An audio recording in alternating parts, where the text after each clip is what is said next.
Баскервиллийн удмыг хэлмэгдүүлсэн нохой. 1-р бүлэг. Шерлок Холмс гуай. Шерлок Холмс гуай шүнжин сууж ажил төрөл явуулаагүй үедээ сурсан заншлаараа өнөөдөр зэхийхэн босоод өглөөнийхөө цаг ууж суув. Би ханан зуухны өмнөх жижигхэн хивсэн дээр зогсоод өчигдөр манайхаар ирээд явсан гийчний мартаж орхисон тоног чимэгтэй бедрум сайхан таягийг эргэлдүүлэн үзэж байв. Энэ зүйлсийг хөдөлшгүй баримт гэж нэрлэдэг үлээ.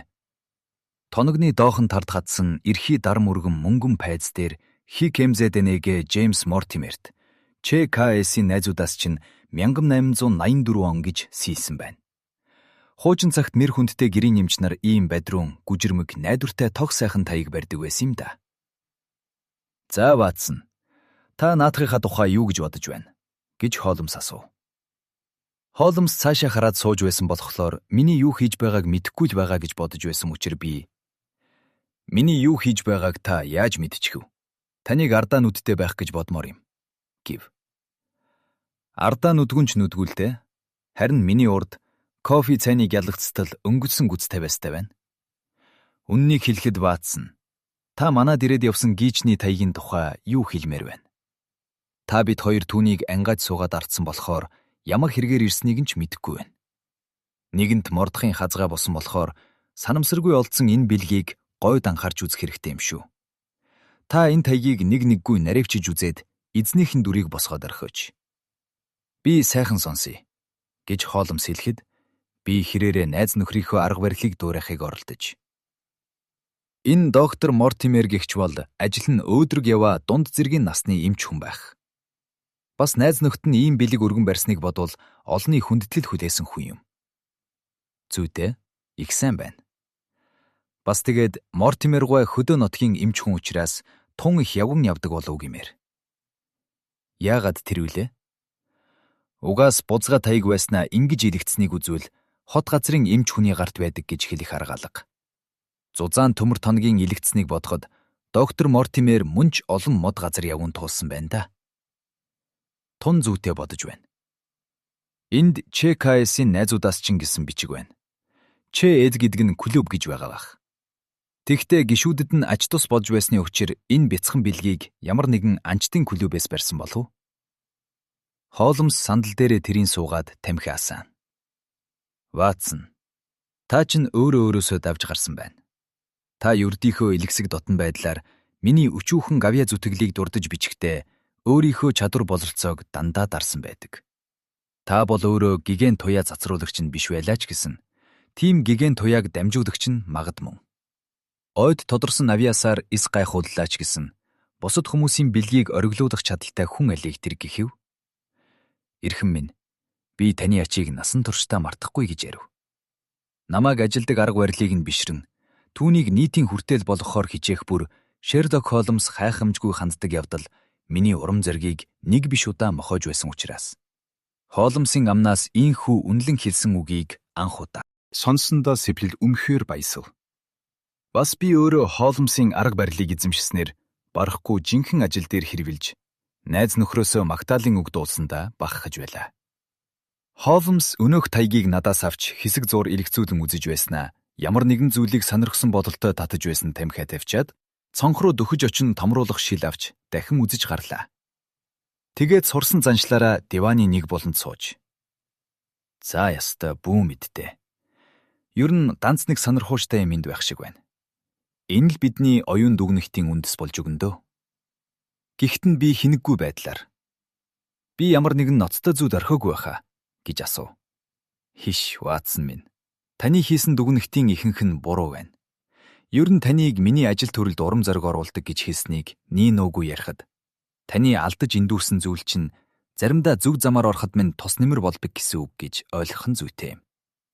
Харин энэ удаад та тийм сүрхий төөрөөгүй байна. Энэ эмч хотод ажилдаггүй гэдэг магад үнэн. Явган их явдагч бас үнэн байна. Тэгвэл миний хэлдэг зөв шивдэ. Чухам энэ талаар бол зөв байна. Тэгээд л гүцэн юм шүү. Үгүүдээ үгүй эрхэм Ватсон минь. Дуусах яагаад ч үгүй байна. Жишээлхэд иймэрхүү бэлгийн зүйлийг анчны клубээс биш, харин ямар нэгэн сувиллын газраас өгсөн байх нь илүү нийцтэй юм. Тэгвэл сувиллахын газрын үүдэнд ЧК гэсэн гарын үсэг байна гэвэл Charing Cross-ийн гэсэн нэр болов гэж аяндаа бодогдмоор үсттэй. Тийм байж ч болох юм. Тар талаас нь бодоод ирэхлээр ингэж л тайлбарсмаар байна. Хоёулаа миний энэ саналыг ажил төрлийн таамнал болгож авбал нөгөө танихгүй хүнийг ож тогтооход хэрэглэгдэх өөр хэд хэдэн зүйлийг мэдэж болох байна. За тэгье. ЧКС гэсэн нь Charing Cross-ийн сувилал гэж байгаа болог. Үүнийг ашиглаад өөр ямар дүгнэлт хийж болох вэ? Таны санаанд ердөө юм орохгүй байна уу? Миний хэрэгэлдэг аргыг та бэлхнээ мэдэндээ. Түүнийг хэрэглээд үзээч.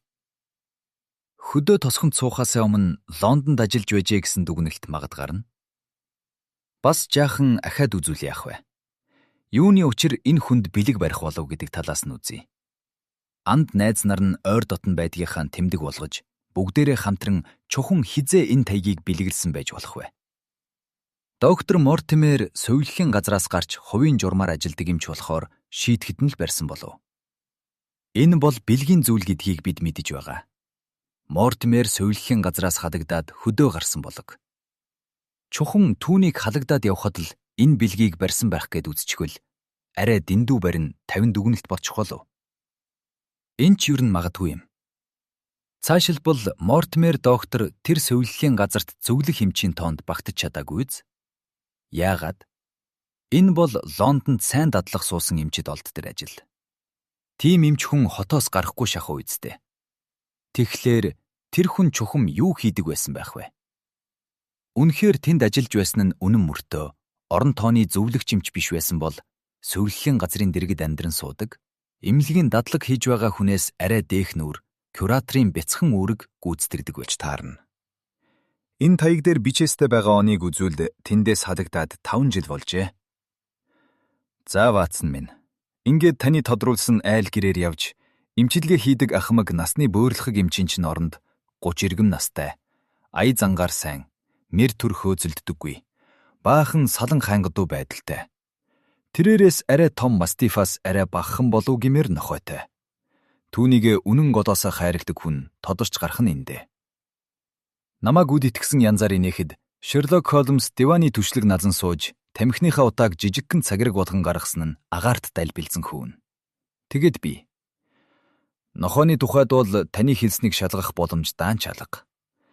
Харин тэр хүний нас, ажил төрлийн холбогдолтой зарим зүйлийг ож үзцгээтэй гэж хэлээд бяцхан тавиур дээрээс ангаах ухааны лавлах бичиг авч хэрэгтэй нэрийг оллоо. Лавдах бичигт Мортимер гэсэн нэр нилээн хэд байгаагийн дотроос манахаар ирсэн гийчнийг тэр дорхноо олж холбогдох зүйлийг чанга дуугаар инхүү уншив. Мортимер Джеймс 1882 оноос хойш хааны мис заслын нийгэмлэгийн гишүүн. Девон ширийн хошуу. Гримпен, Дартмур. 1882, 1884 онуудад Charing Cross-ийн сувиллахын газарт куратор. Элдв өвчний атавист үзэгдэл хэмээн үзэж болох уу гэдэг бүтээлээрээ харьцангуй эмгэг судлалын талаар Жиксоны шагнал хүртсэн Шведийн эмгэг судлалын нийгэмлэгийн гишүүн. Атавизмын гажиг үзэгдлүүд. Ланцет 1882. Бид дэгжиж байна уу? Сэтгэл судлалын мэдээ. 1883 оны 3 дугаар кап. Зэрэг өгүүллийг зохиогч. Гримпен, Торсли, Хайберроу зэрэг отлын хөдөөгийн эмч. Холмс учиртайхан инээх хэлэн. Ватсон, анчдын клубын тухай ганц ч үг алга. Харин таны нарийн ажиглаж хэлсэнчлэн үнэхээр хөдөөгийн эмч байна. Миний оюун дүгнэгт зөв болж. Би Мортимерийг тодруулж хэлэхдээ ая зангаар сайн, нэр төр хөөцөлддөггүй, баахан салан хаангадуу хүн гэж хэлсэн санагдаж байна. Ая зан сайтай усуудад л үүдхтийн бэлэг барьдаг. Нэр төр огт хөөцөлддөггүй хүмүүс л Лондонгийн ажлыг хөдөөгөөр өөрчилдөг. Айлын зочны өрөөнд цаг гаруй хүлээчгээд танилцах хуудасаа үлдээхийн оронд таягаа мартаад явдаг чинь ганцхан хаангадуу салан улсын зам байдгийг би туршлагаараа мэддэг болсон юм гэв. Нохооны талаар. Эзнийхээ эмийг 100-аад дагаж явдаг сургуультай нохойтой. Энэ хүнд таягийг гол дундаас нь чанга гихч 100-аад явдаг учраас шүдний ор мөр гарсан нь энэ иххэн байна. Шүднийх нь хоорондын зайгаар үзэхэд тэрээр гэхэд арай өргөн, мастиф гэхэд дэндүү нарийнхан антай байна. Ер нь тэгээд Иш. Тэгэлгүй яах вэ? Бужгар үстэй Спанир нохой байна шүү дээ. Хоолмс ингэж ярихдаа тасалгаа дотуур алхалж явснаа цонхны дэргэд очиж зогсов. Ярианыхаа сүүлчийн үгсийг үнэхээр итгэл төгс хэлэхэд нь би арга буюу хоолмс руу харж. Ирхэн минь, та үүнийг яагаад лав мэдсэн юм шиг ярьж байгаа билээ гэж асуув. Яах юу байх вэ? Манай үүдэнд нохой нь харагдаж байна. Тэр шүү. Эзэн нь хонх дарлаа. Ватсон, та битгий гараарай. Та хоёр чинь ижил мэрэгжлийн ус болохоор таны хэрэг. Их гарна. За, экзэгтэй цагч боллоо шүү Ватсон. Шатаар ирж яваа хүний хөлийн чимээг сонсоо та. Энэ чимээ та бидний амьдралд ороод ирлээ. Сайн муу юу болохыг ёстой бүү мэд.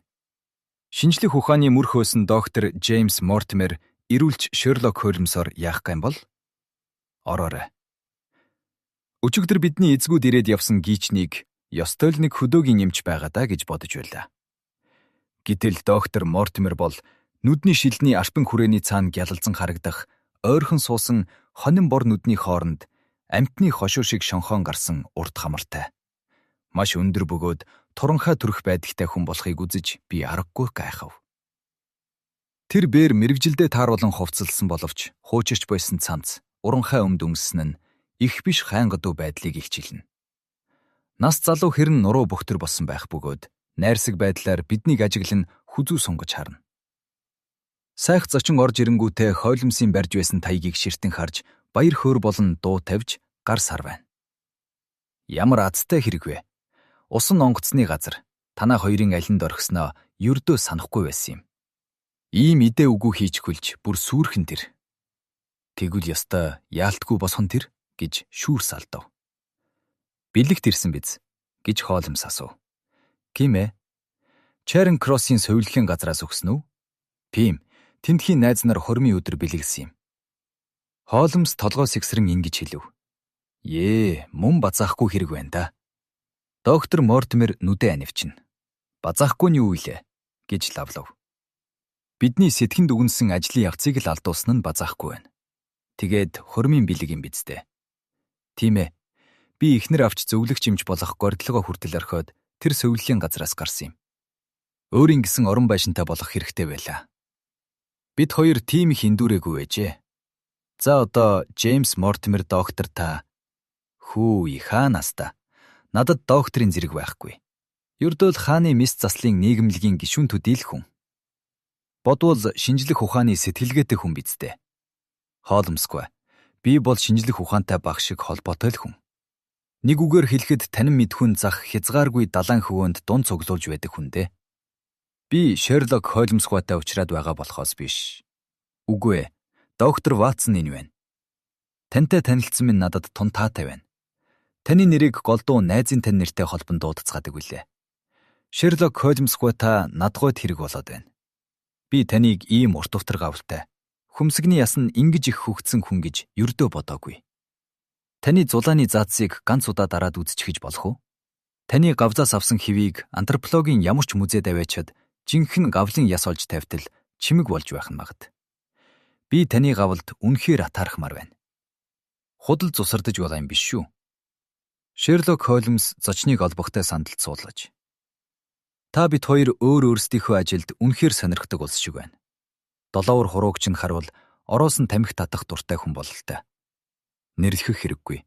Та тамхиа татаач гэв. Доктор Мортимер халааснасаа тамхи цаас гаргаж тун сурмгаа оров.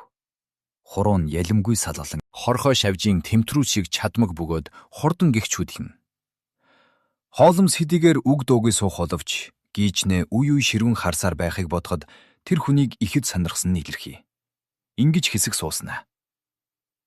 Та миний гавлыг нэгтгэн шинжлэх гэж өчигдөр өнөөдөр манайхаар зочлон ирээгүй болов гэж би бодож байна гэв. Үгүй ээ. Хаанаас та Холмсгүй минь. Үнэн дээр ийм завшаан тохиолдсон нь азтай хэрэг. Гэвч энэ тухай ирсэн юм бишээ. Гэтэл онц ноцтой гойд хажирхалтай нэгэн зүйл зорилт гів гинт надад тулгарлаа. Би таныг Европ төвдөө 2 дугаар зэргийн мэрэгжихтэн гэж үздгийн хувьд. Тийм би. 1 дугаар зэрэгт нь хэн гівч ордгийг сонирхож болгосон болов гэж Холмс огцомхон асуув. Шинжлэх ухааны талаас нь дүгнэн сэтгэдэг хүмүүс Бертильоны бүтээлүүдийг илүү хүндэгдэг юм. Та түүнтэйгээ уулзрахгүй яагаа вэ? Шинжлэх ухааны талаас нь дүгнэн сэтгэдэг тухай би ярьсан. Харин жинхэнэ практик ажиллагааны хувьд бол тантай энэ зэрэгцэх хүн байхгүй. Үүнийг бүх нийтээрээ зөвшөөрөн хүлээдэг юм. Би арай дэндүү нин үгүй ярьчаагүй байгаа. Бараг үгүй дээ. Ингээд доктор Мортимер та миний тусламжийг хүсэн зорж ирсэн хэрэг явдлаа өөр тийшээ хальж гаралхгүйгээр одоохон ярьж өгвөл хамгийн зүйтэй болов гэж бодож байна. 2 дугаар бүлэг. Баскервиль удмынхны гай барцаад. Миний хадаасанд нэг хуучин гар бичмэл байгаа юм гэж доктор Мортимер хэлв. Таныг орж ирэнгүүт чинь би түүнийг ажигласан л да. Тун дээр цагийн манускрипт шүү. Хоромч манускрипт биш бол 1800-ны их үеийнх байхаа. Та яагаад үүнийг мэддэг вүлээ? Таны надтай ярьж суухад энэ бичгэн чин сэжүүр 3 хуруу хэртэй цохууж байсан юм. Бичиг баримт гарсан оны 10-20 жилээс хэтрэхгүй ардаа тагаар тодорхойлж чадахгүй ямар мэрэлжигтэн байх вэ? Энэ асуудлын талаар миний бичсэн бяцхан бүтээлийг та уншсан байж ч магад. Би таны манускриптийг 1730 онд гарсан болов уу гэж бодож байна. Яг нарийн хэлбэл 1742 оных гээд доктор Мортимер цамцныхаа хажуу хадааснаас нөгөө гар бичмэл номоо гаргаж 3 сарын өмнө гев гинэт эмгэнэгтэйгээр нас барж бүхэл Девоншир нутгийг донсолгосон талигач Чарлз Баскервилгүй үе удам данжиж ирсэн энэ бичгийг нандинаж надад хадгалуулсан юм. Би өөрөө Чарлзгүй эмч төдийгүй дотны анд найз нь байсан юм. Тэр бол их эрх мэдхтэй, ухаан сарвал, ажвай ажил хэрэгт махрун хүнсэн. Бид хоёрын хин маань худал ам ярьдаг ус биш. Тийм хэрн энэ бичгийг тун сүрхийн юмд боддог байлаа. Тэгээд хувь тавилангийн оноолттой бэлдэн бэлцээр тэр ёсороо эцэс уусан гэв. Хоолмс гар сунган сарвайж нөгөө манускриптийг авч өвдөг дээрээ тавин дэлэллээ. Ватсон, та Д үсгийг яаж бичснийг нь хардаа. Энэ бичгийг бичсэн үеийг тогтооход над хэрэг болсон онцлогуудын нэг нь чухамдаа энэ юм. Би Хоолмсын мөрөн дээгүүр өнгийж хагас хувсан баларсан бичигтээ өнгө алдаж шарлсан хуудснуудыг харлаа. Хуудсны дээд талд Баскервиль хоолдлоо. Доод талд нь арцгаар том тоогоор 1742 гэж бичсэн байг. Эн чинь ямар нэгэн тэмдэглэлийн бичиг байх та. Тийм ээ. Баскервилийн удмыг дамжиж ирсэн нэгэн домгийн бичиг юм. Би таныг нэлээд ажил төрлийн холбогдохтой бас хугацаа гарааж одоо үетэй ирэх биш хавцуу асуудлын талаар надтай зөвлөж ярилцахаар ирсэн гэж ойлгож байгаа юмсан. Ёстой тун чухал яралтай юм шүү. Хойш тавьж өрдөөч болохгүй. Өрдөө ганц хоногийн дотор шийдэх хүчиртэй зүйл дээ. Энэ гар бичмэл тун жаахан. Тэгээд уул хэрэг явдалд шууд учир холбогдолтой юм. Та бүхэнд уншаад өгч чи гэж бодож байна. Хоолмс олбогтой сандлын түшлэг налан хул тавжинд бүрэн нагдсан дөрвөн зүйл нь гараа салаавчилж нүдээ тас анин суулаа. Доктор Мортимер гэгээрүү эргэж эрт урд цагийн ийм нэгэн сонирхолтой намтрыг хахир өндөр дуугаар бидэнд уншиж өглөө. Баскервилийн нохоо гэж байсан тухай олон янзын гэрч нотлохоо байх бөгөөд Гого Баскервилийн удмын жинхэнэ хойч үе болохынхоо хувьд аав минь төрсөн эцгээсээ сонсож надад ярьсан түүхийг магад үнэн гэдэгт лахтаа итгэж үүнийгээ бичиж үлдээхээр зорин шийдэв. Бурхан дээдэс минь та биднийг хийсэн нүглийн хэрээр нь залхаан цээрлүүлэх хэдий боловч бас ч тэрхүү хилэнцээ элбэрэгт нинжин сэтгэлээрээ бидэнд илгэн чадахын сацуу эргэл мөргөл үнэн сэтгэлийн гимшлэр наманчлан үл. Дийлдэх тийм хүнд хүчир нүгэл хилэнц гэдгийг ажуурс минь санаж яваарай. Иймийн учир өнгөрсөн үеийн аимшигт юмсыг үүр думартаж манай удмынханд цаглжгүй гамшиг учруулсан булай хар хүчийг дураар нь тавьж дахин амь насаа бүрлгүүлэхгүй байхын учир ирээдүй хойч үедээ хилэн зүйлдхийг тэвжигтэн. Их бослогын эрдэм ухааны ихийг эзэмссэн лорд Кларендоны туйргсан түүхийг нь хичээн уншихыг зөвлөе. Үед Баскервиль хэмээх энэхүү эдлэн газрын эзэн нь мөн удам овгийн Гого гэгч байсан бөгөөд түүнийг нэр төрөө артсан догшин хэрцгий авиртай буруу номтон хэмээн нэрлэж чухамхүү болох билээ. Манай энэ хязгаар мутагт амьд бурхан заяаж байгаагүй нь илт тул айл хөршийн улсууд аюул тэр хүний амьдын хар нүглийг өршөөн өнгөрөөж болох хэдий байсан боловч хэд даварсан хэрцгий ширүүн үйлдэлд явснаасаа шунхай зантай. Түүний нэр нь бүхэл Девон нэтхийнхний хар хил аманд оршчихсон билээ. Тэр гайхал Гогон Баскервиллийн эдлэнгийн ойролцоо газартай нэгэн фермийн эзний охинд хайр сэтгэлтэй. Тийм амьтны булай тачаалыг ийм ариун үгээр нэрлэж болдог юм болжээ. Гэвч даруй төлөв зантай цэвэр журмын тэр бүсгүй түүний нэрийг ч сонсохоос айж аль болохоор хөндийнх нь явдаг байжээ. Гого Баскервилл тэр охины аав ах нар нь эзгүй байгааг хийдүүлэн өөрийнхөө улсуудын дотроос хамгийн зармиг улаандаа тулсан 6 хүн дагуулan нууцаар илж хүүхнийг хулгайлан аваачжээ. Баскервилл холдоо хурж ирээд олзлон авчирсан бүсгүйг дээд давхрын нэгэн тасалгаанд түгжиж орхиод улигт заншлаараа хамсаатнуудтайгаа нийлэн архитаж гарчээ. Таних мэдэх улсын ярианаас үзэхэд Гого Баскервилл нь хөлчүүрэн халсан үедээ бурхан шүтээнийг зүгсэн булай хараалаар хил амаа бузарлаад үнсэн чанд руу болгон тонилгомоор авирагдаг байсан мөчир доод давхраас чих дэлдсэн орилолдон дуудуулах болон аимшигт хараа зүхлийг сонссон хөөрхий бүсгүй арай л ухаан ардчихсангүй байжээ. Эцсийн бүдэгт айн балмагдсан бүсгүй хамгийн авхаарж самбаатай зоримог эр хүнч шантран буцах тийм зүйлд санаа шийдэж цонхны мөгдөр гарч байшингийн урд талын ханыг бүрхэж сүлдсэн. Одоо ч бүрхээстэй хിവэрэ байгаа. Оронгоо өсөөр дүүжигнэн газар бууж Баскервиллийн эдлэнгээс 5-6 мод зайд байгаа аавынхаа гэрийг зорин намаг дундуур гүйж гарлаа. Гого жаахан азанж байгаад зочдоо орхиж олзны хүүхэндээ идэх уух юм оруулж өгөх. Бас ч магадгүй илүү элдэв бусын юм санаархан хурж очисон чинь өнөөх нь алга болсон байжээ. Тэгээд Гого чөтгөр шүглсэн мэт зугаа цэнгэлийнхээ өрөөнд харайлхан ирээд ширээн дээр үсрэн гарч хамаг тавг савыг бужигнуулан яйлж оргосон хүүхнийг барьж эзэгнэхийн тул ам бие шулмсын гарт өгөхөөс ч буцахгүй гэж андрайлав. Түүний оргилон буцалсан уур хилэнг дайхан гүлийсэн цаадуулынхан дотроос хамгийн өргөдөх сэтгэлгүй буюу өөрөөр хэлбэл хамгийн их согтсон нэг хүн мөрөөр нь баахан нохой тавья гэж хаширчээ. Гого ингэж хэлхийг сонсонгууд гүүн гарч миний хар хээр гүү гимээхээ гэж тушаан хүүхний унгаж хайсан арчуурыг олон нохойд үнэртүүлээд сарны гэрэл тунарсан намаг дундуур шуугилдан боорлох нохтын хойноос довтлох модлоо.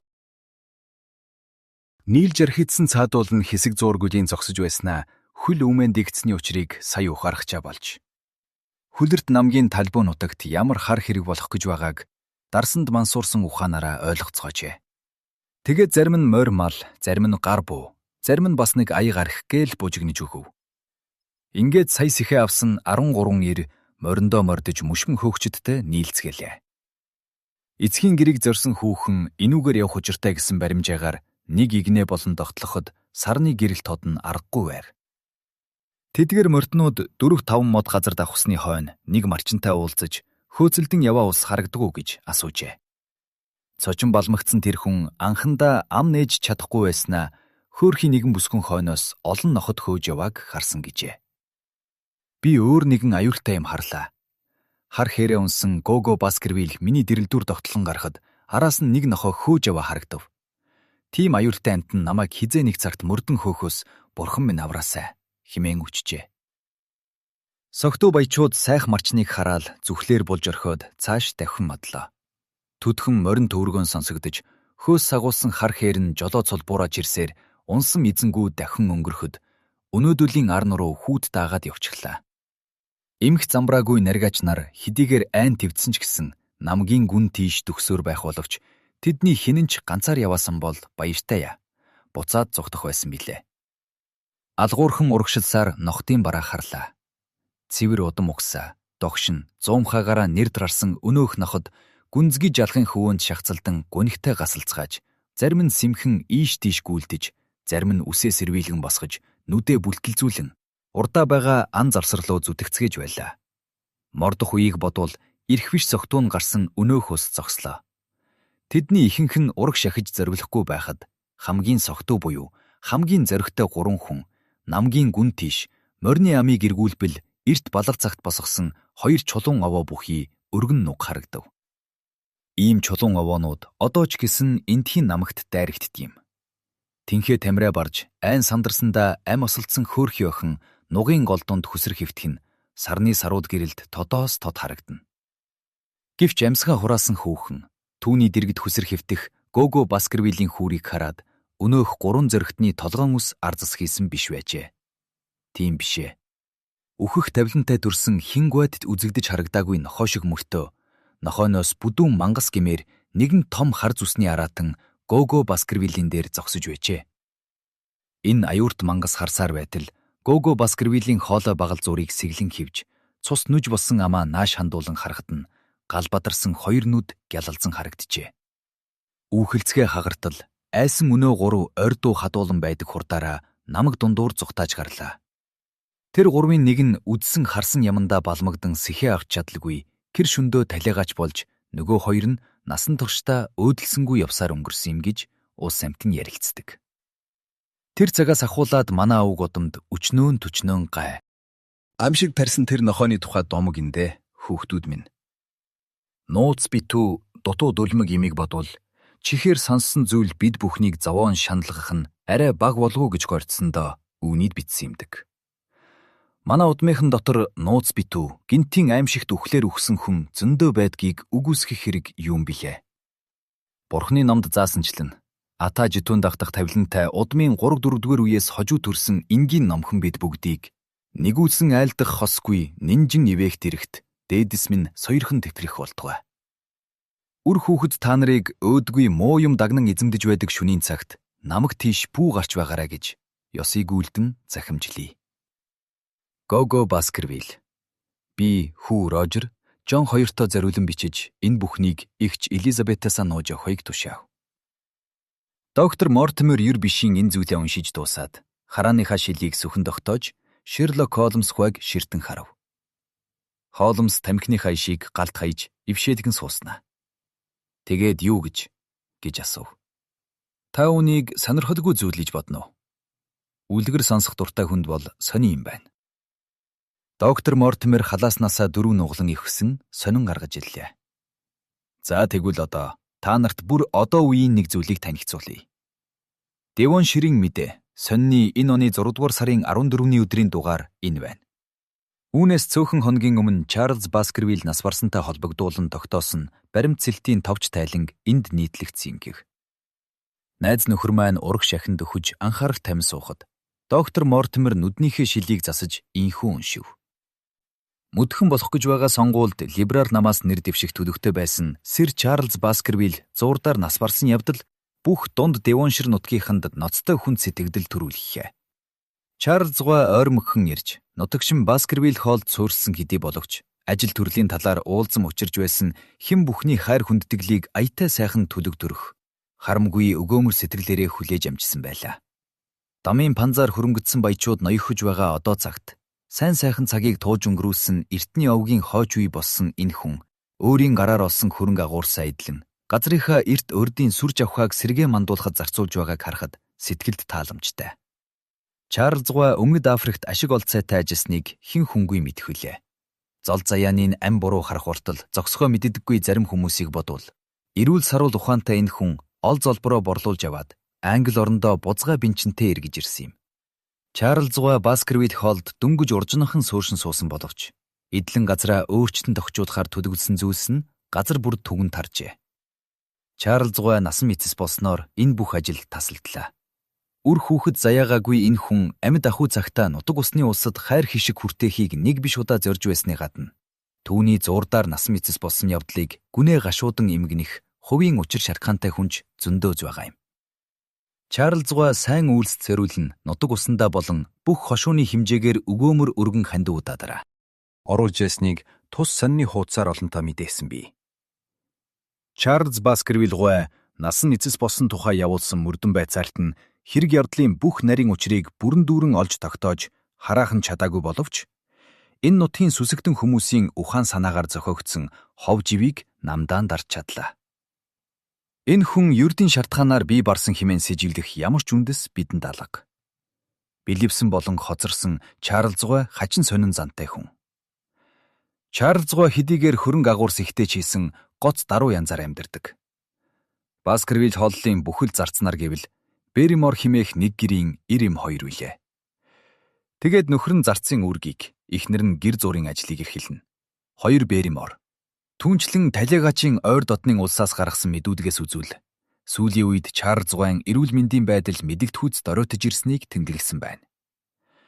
Энэ улсын ярьснаар талиагач зүрхний архаг өвчнөд нэрвэлдэж, царай зүс нь өнгө алдаж бухимдахын хамт амьсгаа нь их давхцдаг болжээ.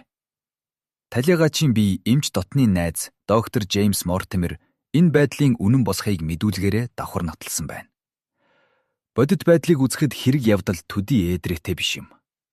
Чарлз Баскервиль гуай унтахын өмнө Баскервилийн ардар цууд улаан мод ургасан замаар зугаалдаг заншилтай байжээ. Энэ гормоо хизээж алгасдаггүй байсныг 2 Берримор мэдүүлжээ. Маргааш Лондон орох басан тул аян замын юм хүмээд хөөрч бэлтгэж 6 дугаар сарын 4-нд Берримор тушаагаад үдшин сурсан заншлаараа зугаалахаар гарч янжуур татан явжээ. Ингээд гэртээ эгж ирсэнгүй байна. Шүн дундын ардад хооллын хаалга онгорхой байхыг Берримор үзээд сэтгэл түгшин твдэж эзнээ ирэхээр дэнлүү барин гарчээ. Тэр өдөр чигдэг нойтон байсан учраас Чарлз Гуайн мөр содон харагдаж байжээ. Энэ цэцэрлэгийн гол дунд багцаанд хүлэрт намаг тийш гардаг явган хаалга бий. Зарим зүйлээр бодож үзэхэд Чарлз Гуай явган хаалганы дэргэд хэдэн минут зогсож байгаад цаашаа явжээ гэж таамагламаар. Замын шавтах үзүүрийн тэнд түүний хүүр хөвтөж байжээ. Энд нэгэн зүйлийн учир олдоогүй байна. Чарлз Гуай явган хаалганаас холдонгууд үлми дээрээ явсан юм уу? Мөр нь шал өөр болсон байсныг Берримор заанд урджээ. Яг энэ үед модтой замын ойрогцоо намаг дундуур явсан Морфи гэдэг морины панц чин цийгэн хүн хашгирах чимээ сонссон боловч өөрөө их согтуу байсан учраас чухам хаан дуугарсныг мэдсэнгүй өнгөрчээ. Чарлз Гуайн биед ямар нэгэн хүчин давтагдсан шинж тэмдэг алга. Харин талиагачийн нүүх царай танихдахгүй болтлоо өөрчлөгдсөн учраас доктор Джеймс Мортимер хүртэл өөрийнхөө дотны найз, эмчилж совилдог хүнээ анхандаа танихгүй байсныг эмнэлгийн магадлагаанд тэмдэглэсэн байна. Гэвч зүрхний ажиллагаа уналтанд орж багтрам өгөхөд ийм үзэгдэл зөндөө тохиолддог ажээ. Энэ байдал задлан шинжилгээ хийхэд зүрхний өвчин даамжиран газар авсан байсан нь нотлогдов. Ийхүү явуулсан мөрдөн байцаалт эмнэлгийн шинжилгээний тодорхойлолтуудад толгуурлан зуурдаар гинт нас барсан тухай дүгнэлт хийсэн нь Чарлз Гуайн үе залгамжлах хүнийг Баскервиль хоолд нутагшин сууж иймэрхүү ингэнэгтэйгээр зүйл дуусгад хүрсэн түрүүчийн хүний багтам сайхан ажлын их хэлтүүдийг үргэлжлүүлэн явуулахад нь дүхэмтэй болгож өгөхгүй за. Чарлз Гуайн нас барсантай уялдан хошуу даяар ам дамжин тарсан элдэг цуу яриаг мөрдөн байцаагчийн ажил хэрэгч нарийн дүгнэлтүүд эцэс болгоогүйсэн бол Баскервиль холд эзэн олдох нь бэрхтээ болгосон билээ. Чарлз Гуайн ойр төрлийн хүн гэвэл талиагачийн дүүгийн хүү мистер Генри Баскервиль амьд мэнд байгаа бол байгаа юм гэж улс амьтан ярилцсан. Бидний гарт байгаа мэдээгээр үзэхэд тэр залуу Америкт ажилдурж байгаа юм. Түүнийг сурвалжлан ирж их хэмжээний өв залгамжлан авах болсныг мэдэгдэх талаар арга хэмжээ авч байна гэж дуусгаад доктор Мортимер сониноо өвхөж халаасандаа хийгээд Чарлз Баскервиль Гуайн нас барсан тухай мэдээсэн зүйлиндээ хооломсгүй гэж хэлв. Хооломс өгүүлрүү. Та зарим талаараа үнэхээр сонирхол татмаар хэрэг явдагтай танилцуулсанд тань их баярлалаа. Би үүний чинь тухай тэр үед нь олж уншсан хэрн хамбал амт туслах гэж хичээн Ромд байдаг католик сүмийн тэргүүний ордноос алгуулсан нарийн сийлбэртэй үнэт чулуун гоёл чимэглэлийн хэрэгтэй зууралдчихад Англид гарсан хэд хэдэн сонирхмоор хэргийг өнгөрөөч өгсөн юм. Чарлз Гуайн эцэс болсон тухай мэдээсэн зүйл ердөөл энэ үү гэв. Тийм ээ. Тэгвэл хэвлэлд нийтлэгдээгүй баримт цэгтүүдийг танилцуулж өгнө үү гэж хэлээд хооломс олбогт сандлын түшлэг налан гараа салаавчилж үнэн шудрах шүүгч намбар тухлан суув. Би энэ тухай нэг ч хүнд яриагүй юм шүү гэд доктор Мортимер ихэд сэтгэл хөдлсөн байдлаар яриагаа эхлэн. Би өөрөө эрдэм мэдхийн мөрх өсөн хүн болохоор сүсэг бишрлэлээр төрж үүссэн цуу яриаг дэвэргэж байх нь нийцгүй учраас мөрдөн байцаалтанд хид хідэн юмны тухай дараад өнгөрсөн юм. Угаасаа базаахгүй нэр цуутай болсон Баскервиль хооллын тухай улам давруулах нь түүнийг эзэгнэх эзэнгүү болгож болох юм. Энэ сонинд их зүв битсэн гэж би хувьдаа бодож байна. Хичнээн nii нуугүй ярьлаа ч гэсэн нэмэр болохоо өнгөрсөн болохоор жаал зугаа ямиг ярихыг бай гэж бодсон юм. Харин танд nii нуугүй ярий. Хүзэрт намаг бол хүн амтан цөөтэй учир ойр хав айл хуршинхэн нь аль болохоор байн уулзаж учирж байхыг бодцоход юм. Би Чарлз Гуайтай их хамт байдаг байсан. Ер нь манай тэр хавьда Лефтер Холт суудаг Фрэнк Лэндгүй. Бас байгаль судлагч Степлтонггүй хоёроос өөр эрдэн боловсралтай хүн гээд байх юм байхгүй. Чарлз Гуай баахан зожигдуу байх дуртай хүн. Түүний өвчин эмгэг бид хоёрыг ойртуулж бидний хүсэл сонирхол таарч нийлдэг байсан нь энэ ойр дотн байдлыг уламж бат бөх болгосон юм. Чарлз Гуай Өмнөд Африкаас эрдэм шинжилгээний онц үнцэнтэй материал авч ирсний дотор Бүшмэн болоод Готентод хоёрын харьцангуй анатомийн тухай хоёулаа ном нийлэн хэлэгцэж олон үдсийг таатай сайхан өнгөрүүлсэн юм да. Сүүлдээ Чарлз Гуай оюун санааны их бодлогошролд орсон нь Кап өдөр өнгөрөх тутам илэрхий болсоор байлаа. Чарлз Гуай бол сая таны сонссон домогт айхавтар итгэжгээд эдхэн газраараа зугаалж явхдаач өнөөх намг руу зүглэж зүрхэлдэггүй болсон юм. Танд бол огт утга агуулгахгүй юм шиг санагдаж байж болох юм. Харин Чарлз Гуай бол өөрийнхөө овг удмыг аюултай занг зүхэлд автагдсан гэж лав итгэдэг байлаа. Үнэн дээр ч өрх гэрийн амьдралын зарим нэгэн жишээнүүд нь том базаахгүй зүйлс байсан юм. Тэр хүний санаа бодол ямар нэгэн хий үзэгдэлд үргэлж хяналж, өвчтөн эргэж явхдаа элдв хачин юм ажив уу, нохой хоцох чимээ сонсов уу гэдэл надаас шалгаадаг байсан. Нохой хоцох тухай надаас байн асуухтаа твдид сандраад л хоолойн зангираад ирдэгсэн.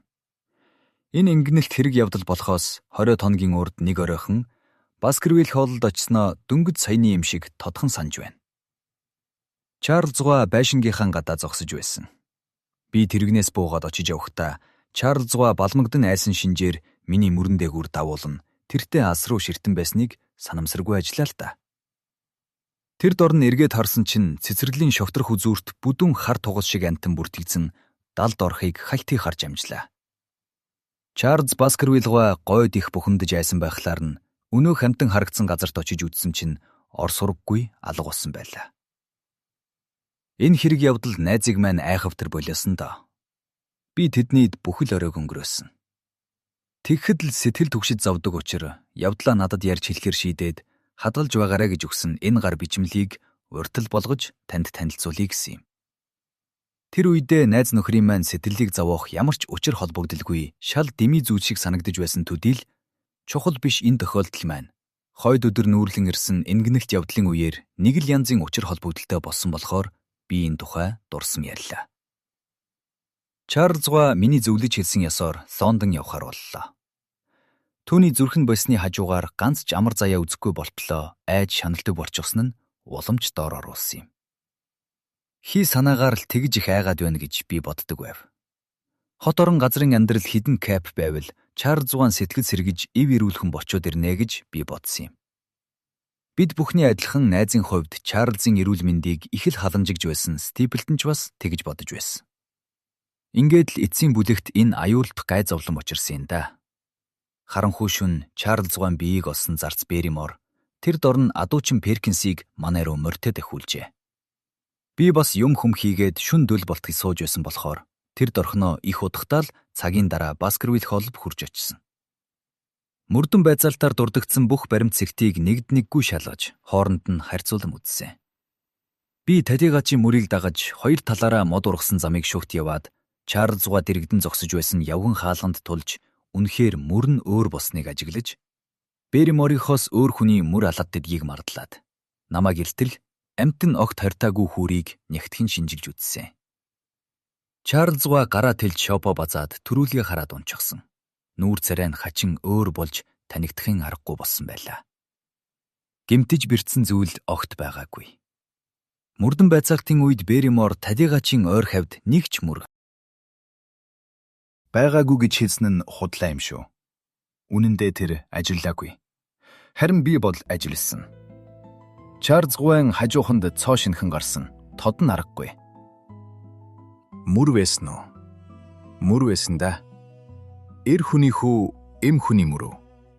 Доктор Мортимер бид хоёрыг нэг л учиртайхан харж бараг шивнэх шахам намхан дуугаар Холмс Гуаймын асар бүдүүн нохооны мөр байсан гэж хэлв.